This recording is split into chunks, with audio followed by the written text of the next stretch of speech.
Saludo muy especial para todos y continuamos reflexionando obviamente desde la palabra de Dios, esa luz permanente que tenemos para nuestros pasos y en nuestro caminar, esa palabra que nos reengendra, que nos devuelve la esperanza, la alegría y la paz que tantas veces perdemos. Y continuamos desde la liturgia que nos proponía varias cosas bien interesantes. Y de entrada nos decía, no estamos desamparados. ¿Usted se ha sentido desamparado? Claro que sí, sin amparo, sin quien lo guarde, lo proteja, lo acompañe en soledad y en tristeza. Claro, cada rato sentimos eso y tratamos de llenar esos vacíos, ese desamparo amparándonos en la voz del mundo, que nos va a decir el texto, no conoce al Espíritu.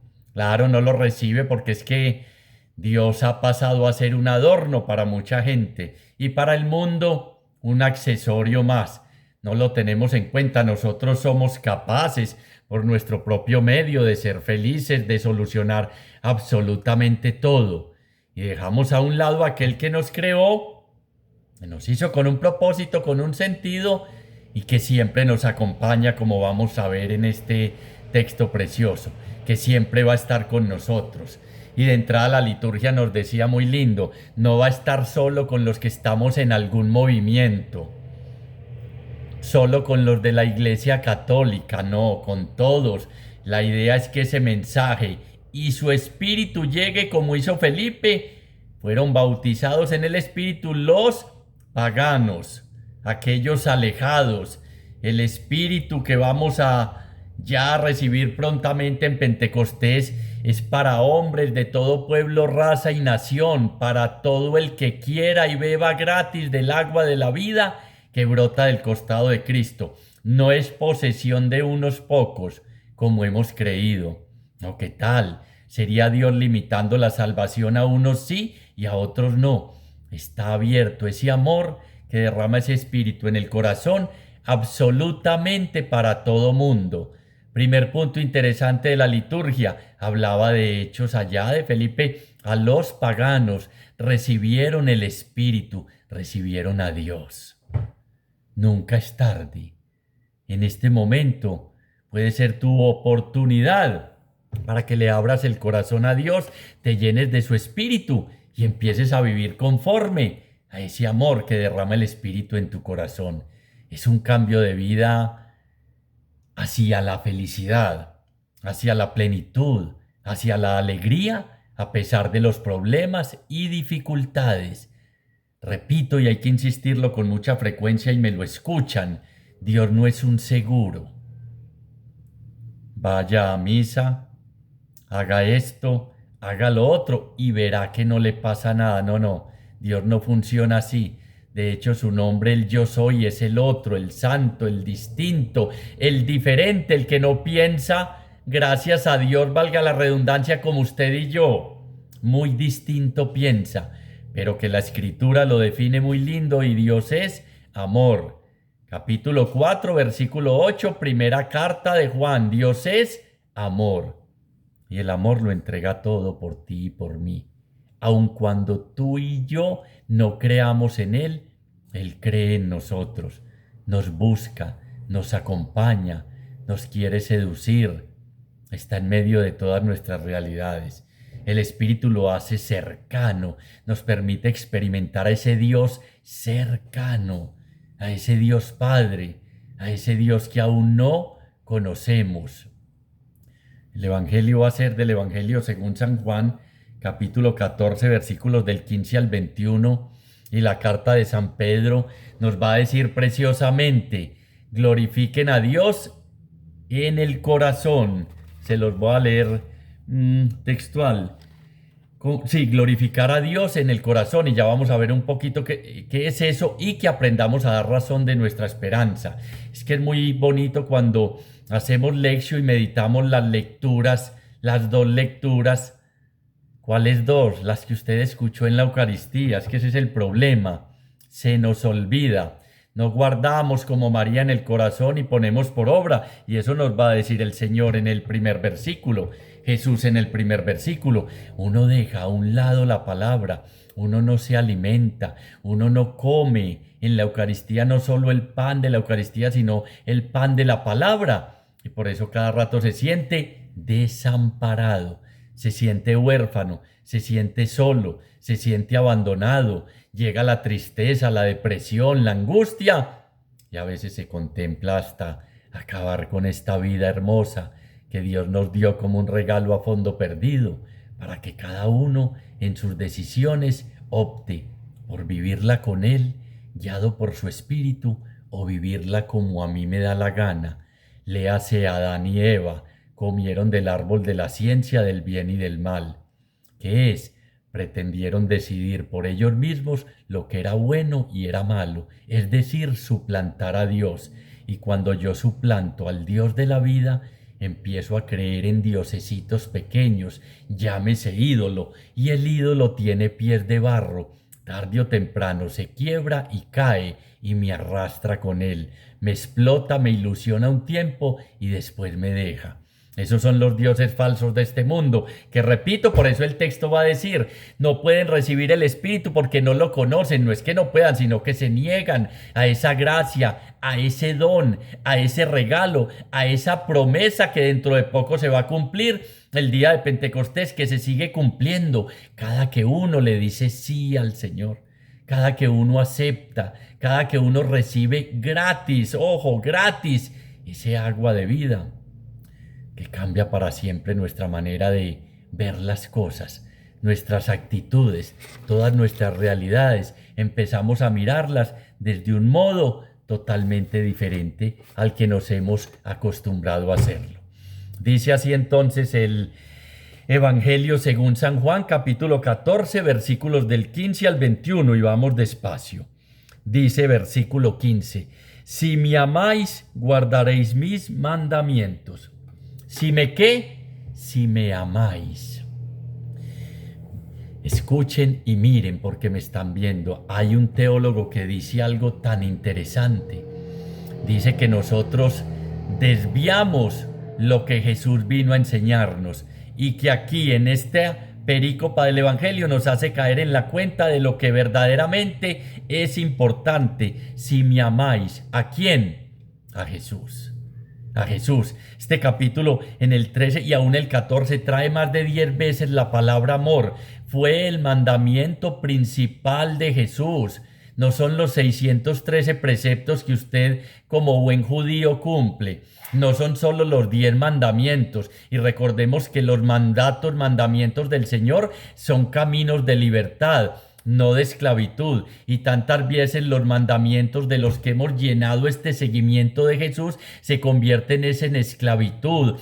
Si me amáis, cuando uno ama a una persona verdaderamente, no hace las cosas por obligación o porque le toca. El amor verdadero no obliga, aun cuando indirectamente implica mucha obligación, ese dar, ese entregar la vida.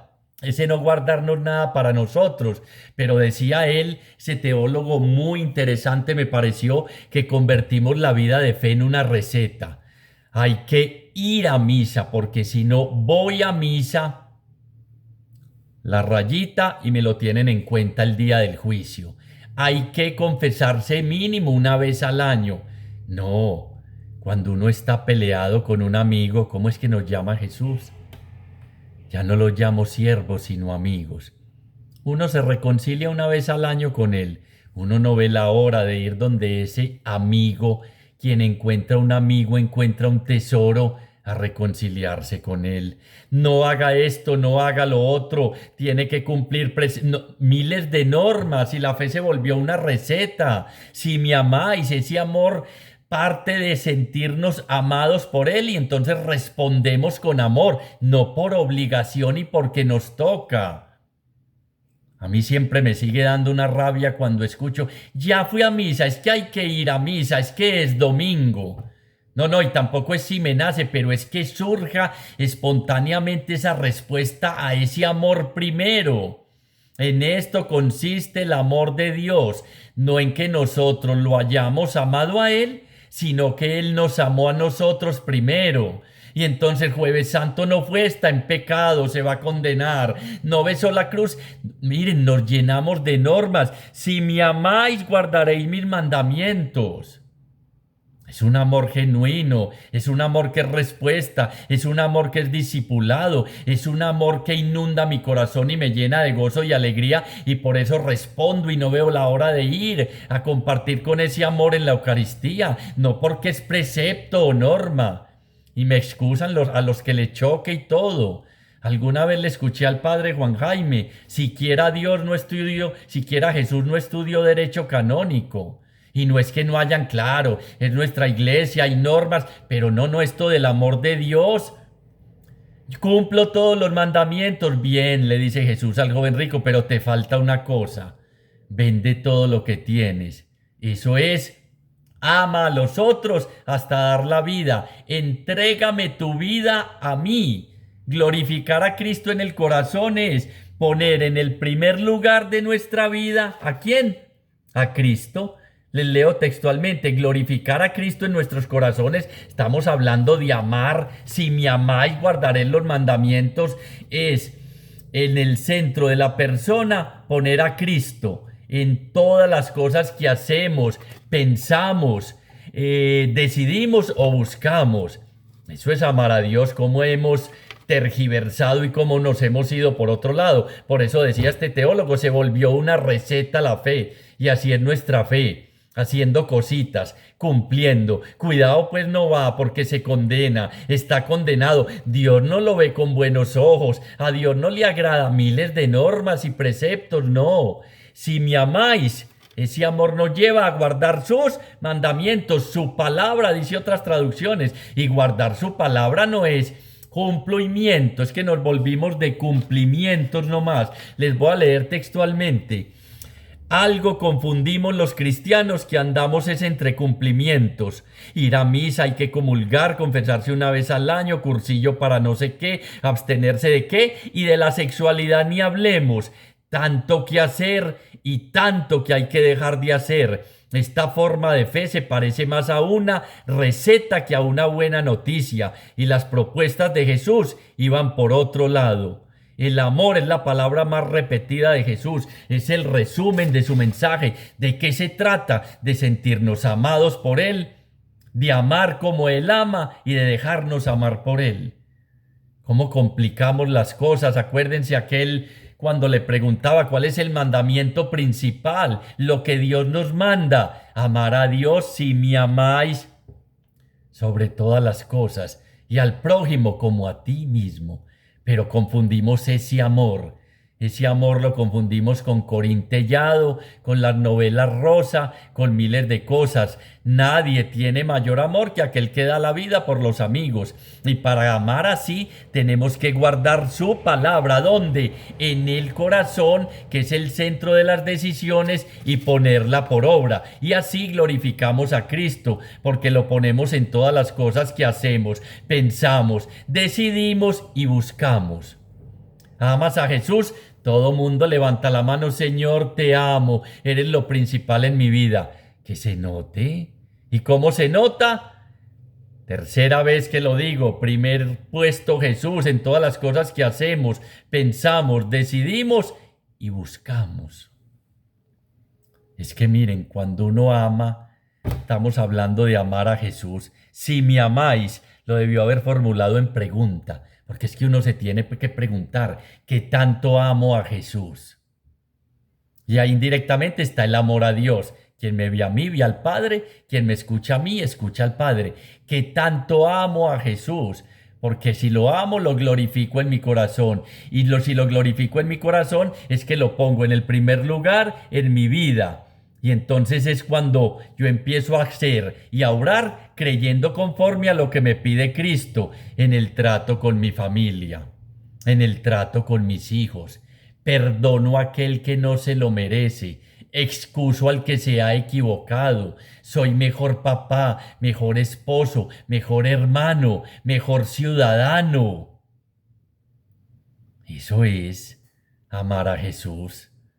¿Y qué descubre uno? Que lo ama muy poquito, que lo ama muy poquitico, cuando uno sirve a los demás, Cuando uno, como decía esa carta de Pedro, da razón de su esperanza, y da razón de la esperanza es haber experimentado en mi corazón un amor tan grande que cambia mi manera de ver la vida, que la llena de alegría y gozo, y ese es el fruto de mi esperanza, y doy razón de ella al mundo. El mundo está cansado de palabras, necesita testigos de ese amor. Si me amáis, guardaréis mis mandamientos y seréis mis testigos. Ya vamos a ver todo esto entre paréntesis, guiados por el Espíritu. Lo que estamos hablando y lo que estoy diciendo para ustedes y para mí mismo es imposible sin la fuerza del Espíritu. Ya vamos a ver, y por eso nos estamos preparando a Pentecostés.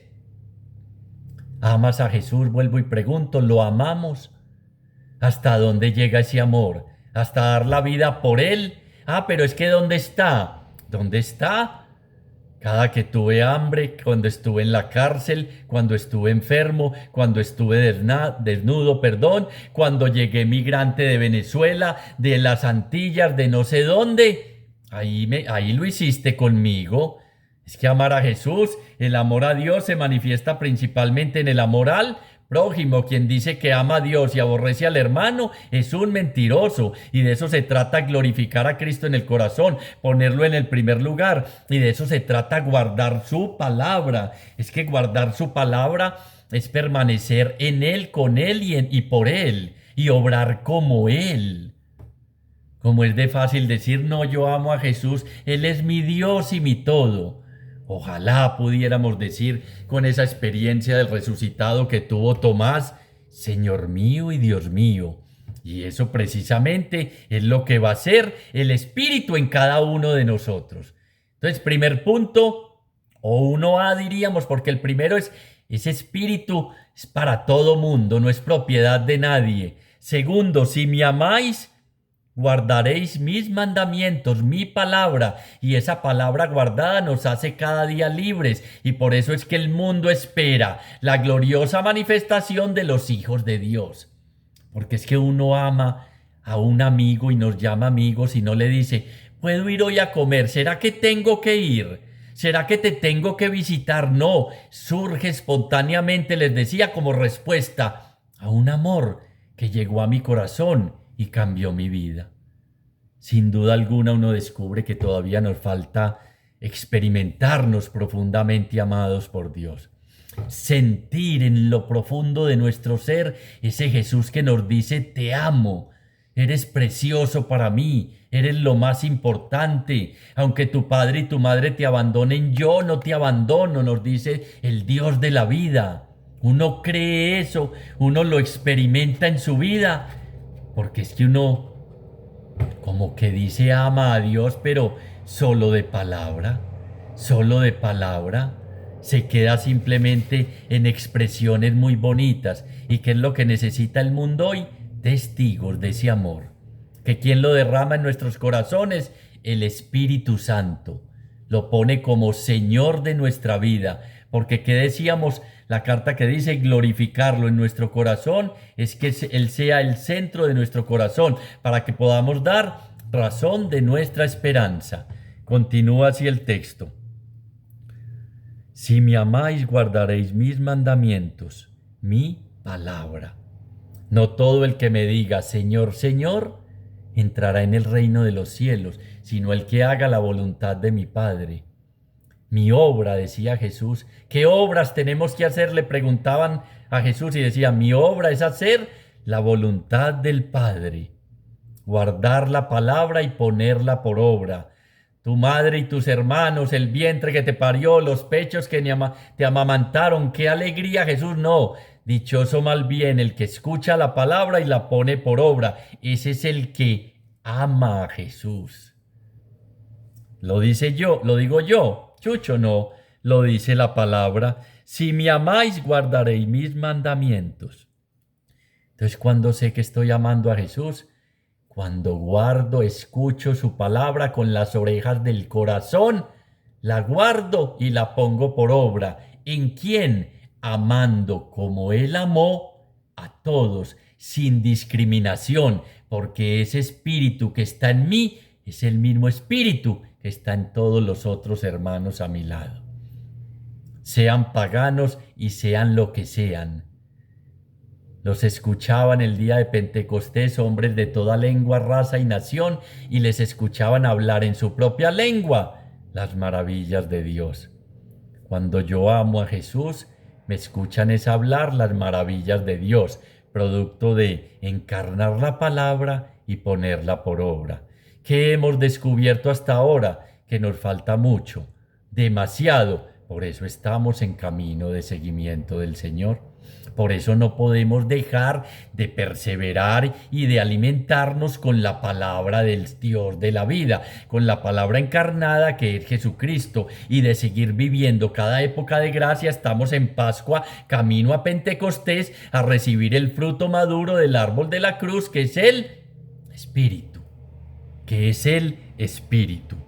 Y si me ama y si guardan mis mandamientos, y yo pediré al Padre y os dará otro Paráclito. Vamos entrando en lo que les decía que engloba toda esta reflexión.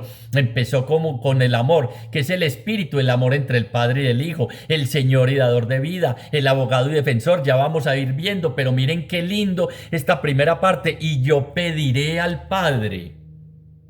Jesús pide por usted y por mí. Jesús ora por usted y por mí. Jesús sigue trabajando en la vida de cada uno de nosotros. Jesús no nos abandona. Pide al Padre. ¿Recuerdan ese texto tan hermoso? Pedro, yo oro por ti. Oro al Padre por ti y por los que me has entregado, para que ninguno se pierda, y oro para que tu fe no desfallezca. Cuando usted dice, oren por mí, que es que a mi Dios no me escucha, el mismo Jesús le pide al Padre para cada uno de nosotros otro Paráclito, y os dará otro Paráclito. Es que como pasamos por encima y de ligero estas reflexiones, y yo pediré al Padre. Claro, por eso va a decir más adelante, el mundo no lo conoce, por eso es indispensable dejarnos amar. Él dice, si me amáis, pero recuerden que en esto consiste el amor, en que Él nos amó primero, y yo respondo con ese amor, y yo pediré al Padre.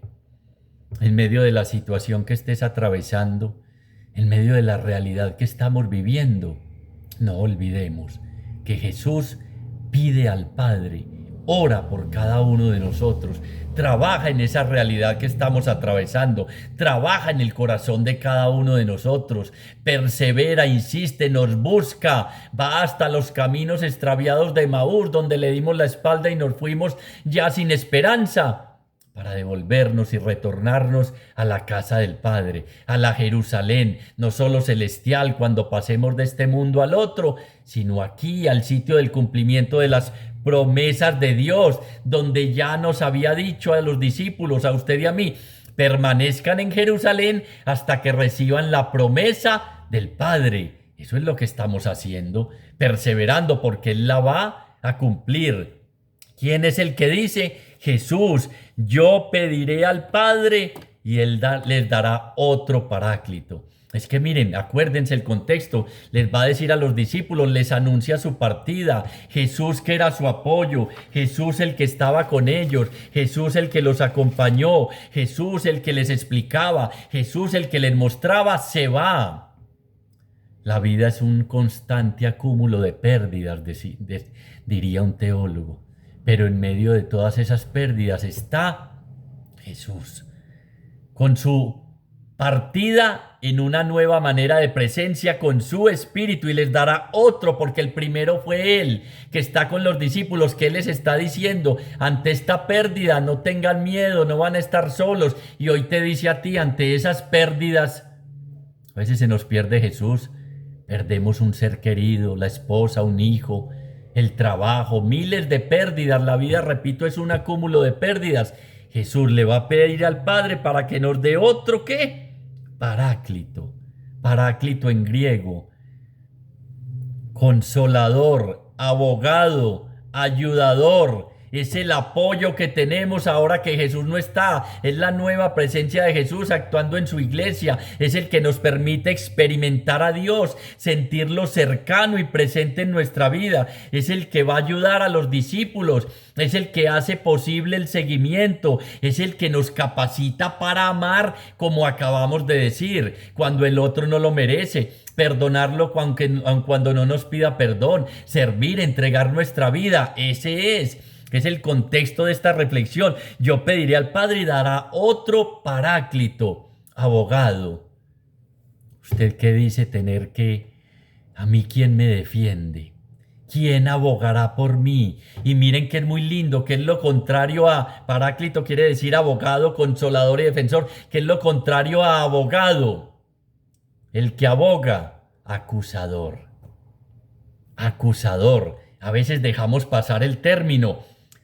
¿Te sientes acusado? Claro, mi familia. No sirvo, el culpable de todo, el que ha hecho sufrir a mi mamá, el que tal cosa, no debió haber nacido. Tienes un abogado, tenemos abogado delante del Padre, el que sigue el proceso y nos sirve de apoyo en esa situación. Es que lo contrario, y el acusador, ¿quién es en la Sagrada Escritura? Satanás, el acusador de los hermanos. Y cada uno de nosotros a veces hace de acusador. Pues tienes que saber hoy que hay un abogado que lleva tu causa, que lleva tu proceso, que busca las pruebas para hacerte libre. ¿Y cuáles son las pruebas?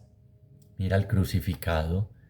Tanto amó Dios al mundo que entregó a su único Hijo para que todo el que crea en Él se salve y no se pierda.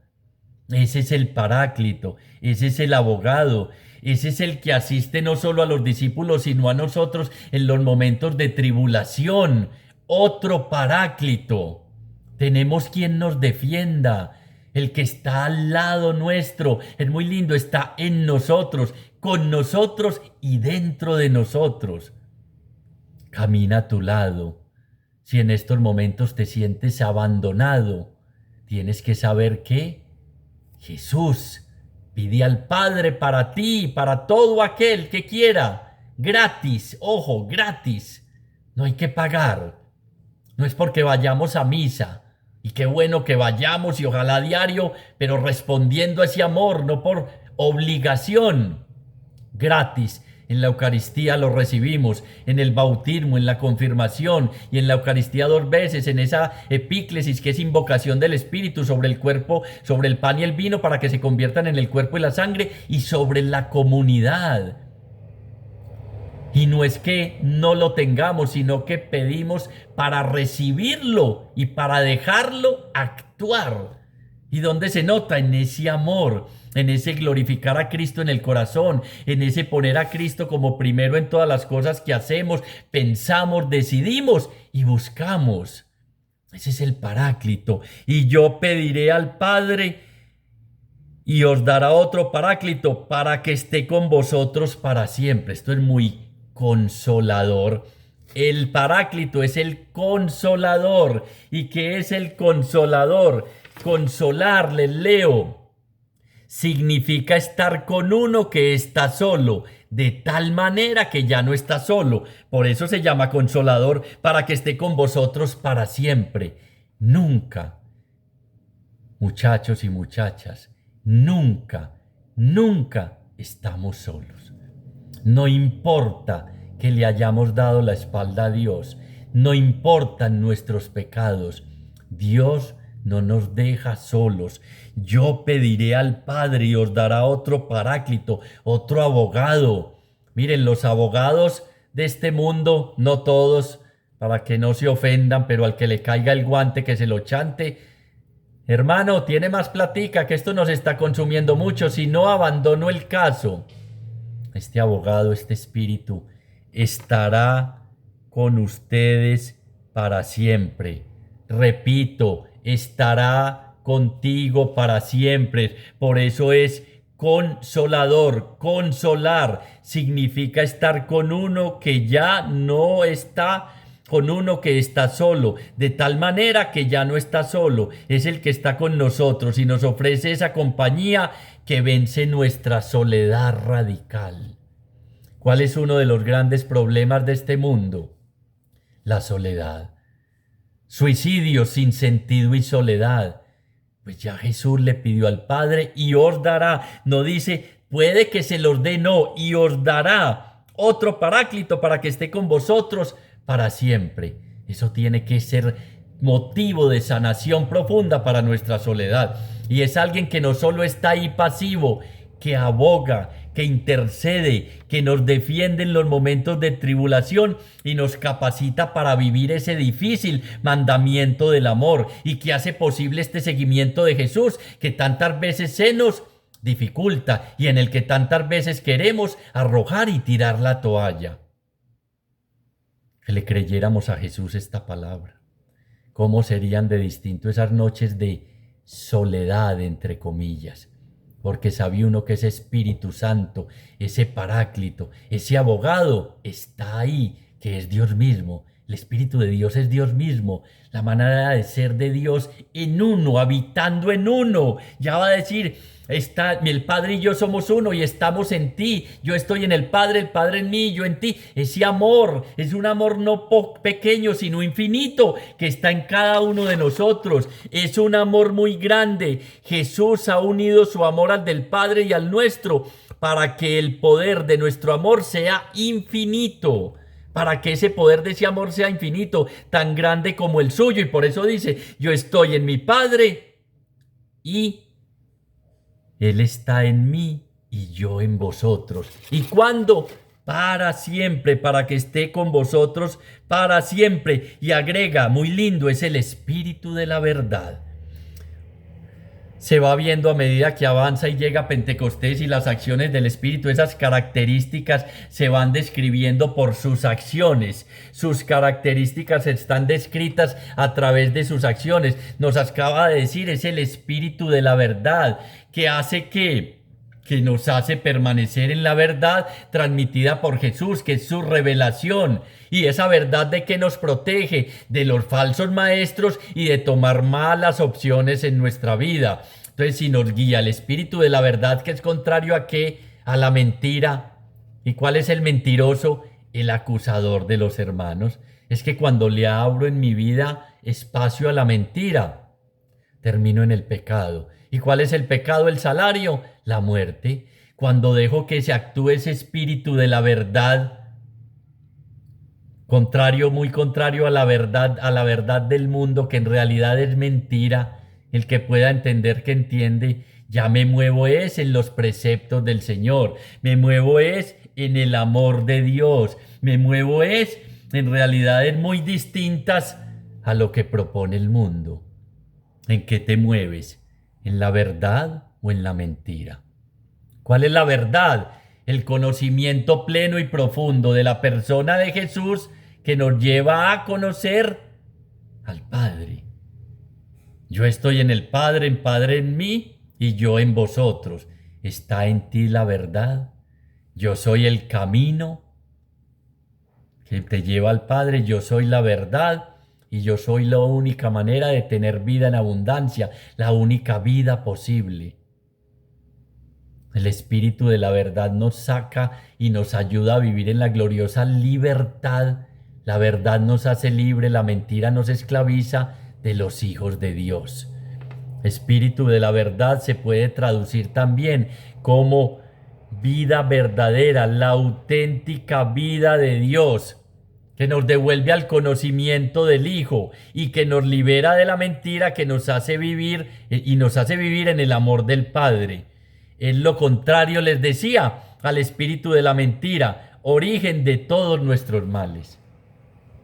Que dejáramos actuar el Espíritu en nosotros. Lo tenemos, sí, ya lo recibimos, pero dejémoslo actuar. ¿Y cómo nos hace posible? Mire que nos ayuda a vivir ese mandamiento del amor, en el seguimiento, en la tribulación, a glorificar a Dios en nuestro corazón, a ponerlo en todas las cosas. Quinta vez que hacemos, pensamos, decidimos y buscamos.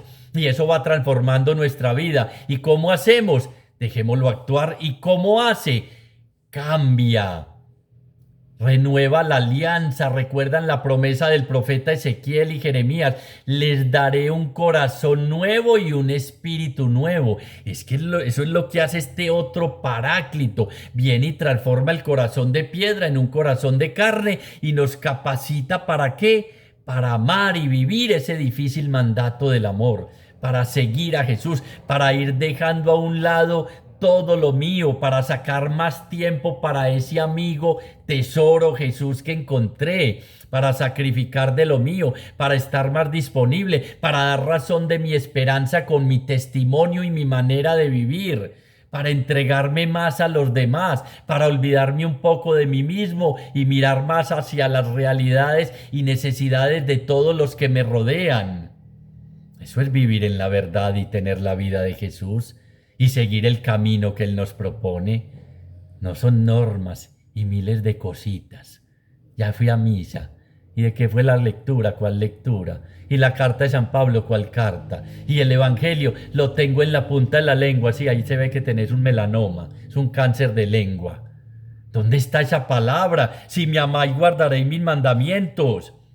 El Espíritu abre nuestra inteligencia para entender las Escrituras. Es el que nos ayuda a encarnar, como hizo en María, encarnó la palabra, la carne de Dios que es Jesucristo en su vientre y ella la dio a luz con su testimonio de vida.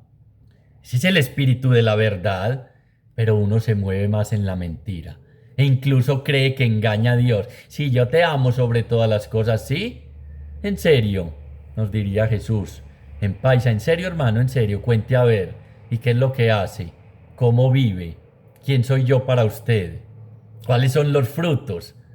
Que es que espíritu, el abogado y el defensor, es que cuando yo tengo o no se siente, aterricémoslo con un ejemplo claro en la vida diaria, uno sabe quiénes son los mejores abogados de este país. Los que defienden a todas las a los políticos que han caído por allá y que han metido las patas, y dice uno, este abogado logró sacarlo, y a veces hasta de la corrupción.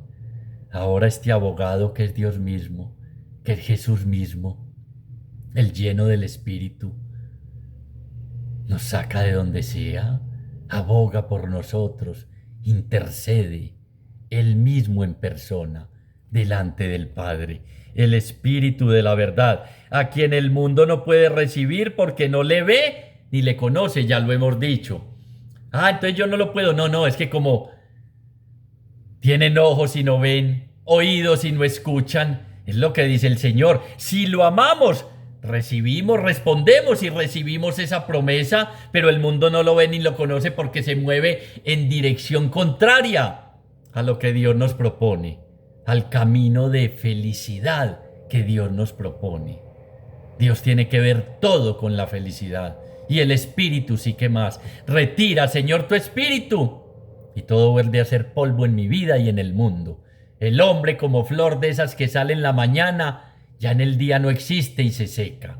Devuélvenos la alegría de la salvación, grita el salmista. No retires de nosotros tu Santo Espíritu. Devuélvenos la alegría de la salvación.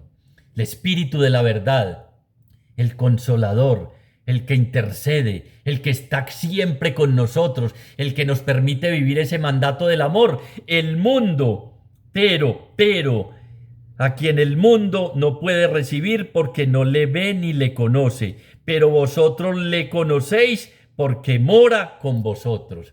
¿Y dónde lo conocieron los discípulos? En las actitudes concretas de Jesús. Le acababa de lavar los pies a Pedro, que lo iba a negar 3 veces, y le acababa de dar el bocado, el primer pedacito de pan remojado en su sangre, su cuerpo y sangre a Judas, que lo iba a traicionar. Ahí veían que este era el lleno del Espíritu de Dios. Mi alimento es hacer en todo la voluntad del Padre, que ninguno se pierda, dar la vida por ustedes. No los llamo siervos sino amigos, porque nadie tiene mayor amor que aquel que da la vida por los amigos. Por eso el mundo no reconoce esta manera de ser y de actuar, que es la manera de ser y de actuar de Dios entre los que nos decimos discípulos. Ojalá que sí sea esa, porque entonces así daremos razón de nuestra esperanza, de esa alegría y esa felicidad que llenan el corazón y que se convierten en nuestra esperanza, no en alguien, sino no en algo, sino en alguien que cambió para siempre nuestra vida. Y en Jesús, cuando lo experimentamos en nuestra vida y nos lo hace experimentable, ese Espíritu de Dios, ese Espíritu de la verdad. Pero vosotros lo conocéis porque mora con vosotros, está en nosotros, con nosotros y por nosotros. Sigue el texto diciendo esta preciosidad, que ojalá lo encarnemos y lo guardemos. No os dejaré huérfanos. No los dejaré, ¿qué? Huérfanos. Y les quiero leer textualmente. No los dejaré huérfanos. Si es que lo encuentro, que estaba por aquí. Mire, la orfandad no es solo aquel que no tiene papá y hijo. Es ese sentimiento de pérdida, es ese sentimiento de sentirse abandonado, es esa frustración, es esa soledad, son esos miedos, es aquel que no tiene dónde apoyarse y que acaba el Señor de decirte a ti y a mí, no los dejaré, ¿qué? Huérfanos, no los voy a dejar huérfanos. No huérfano, no es solo el que ha perdido lo que por naturaleza le corresponde, hijo, madre o esposo. No es tanto solo una experiencia de abandono, es, ojo, que puedes estar atravesando y podemos estar atravesando esta situación. ¿Quién es el que nos acaba de decir que no nos va a dejar huérfanos? Jesús, verdadero Dios y verdadero hombre, el lleno del Espíritu que ya está orando por nosotros en medio de esta situación. Es desorientación, pérdida de identidad, desaparición de aquello que hace que uno sea lo que es.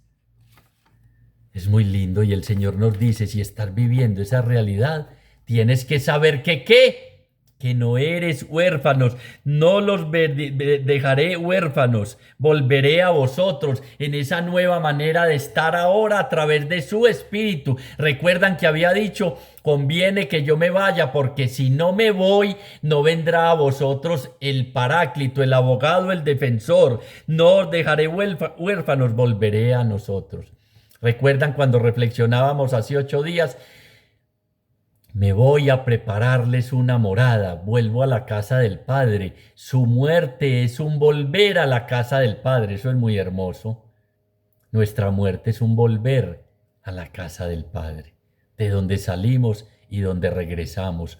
Ojalá no perdamos el camino, nos mantengamos en la verdad, sepamos que Él nos defiende. Glorifiquemos a Cristo poniéndolo como Señor de nuestra vida, que es lo que hace el Espíritu, proclama el señorío, nos hace vivir como hijos y templos, y entonces nos sentiremos siempre en la presencia del Señor. No somos huérfanos. Tenemos que descubrir ese papá que el Espíritu unido a nuestro espíritu nos permite experimentar y llamarlo papito, Abba, Padre. Volveré a vosotros. Dentro de poco el mundo no me verá. Ya su muerte volverá como resucitado, vencedor de la muerte, y nosotros con él vencedor de todas las realidades que nos acontecen. Otro Paráclito, otro defensor, Espíritu de la verdad, consolador en esos momentos de angustia. Y no eres huérfano. No importa el papá y la mamá que tengas, no somos huérfanos. Tenemos un Padre que se hace cercano. En su Espíritu nos permite acceder y experimentarlo a Él, hace experimentable a Dios en medio de las realidades de nuestra vida. Dentro de poco el mundo no me verá, pero vosotros sí me veréis, porque yo vivo y también vosotros viviréis. El que no tiene el Espíritu de Dios no le pertenece. Nadie puede llamar a Jesús Señor si no es por el Espíritu de Dios. Vuelvo y repito, retira, Señor, tu Espíritu y mi vida se apaga. Por eso necesitamos volver a celebrar Pentecostés. Por eso necesitamos recibir ese Espíritu, abrirnos a su acción, dejarlo actuar, que se note por sus frutos. ¿Cuáles son sus frutos? Glorificamos a Dios, amando a los demás, viviendo ese mandamiento del amor, entregando nuestra vida, sirviendo, cambiando ese corazón de piedra indiferente y endurecido ante los demás. Vosotros, miren qué lindo. Dentro de poco el mundo no me verá, pero vosotros sí me veréis, porque yo vivo, resucitado, y también vosotros viviréis. Aquel día comprenderéis que yo estoy en mi Padre. Su morir fue un regresar a la casa del Padre, y vosotros en mí y yo en vosotros. Somos templos vivos del Espíritu. Dios habita en nosotros. Tomemos conciencia de quién nos habita y empecemos a vivir de una manera diferente. Aquel día comprenderéis que yo estoy en mi Padre y vosotros en mí y yo en vosotros. El que tiene mis mandamientos, mi palabra y los guarda, ese es el que me ama. Con eso empezó. Si me amáis, guardaréis mis mandamientos y mi palabra. Y el que me ama será amado por mi Padre, y yo le amaré y me manifestaré en él.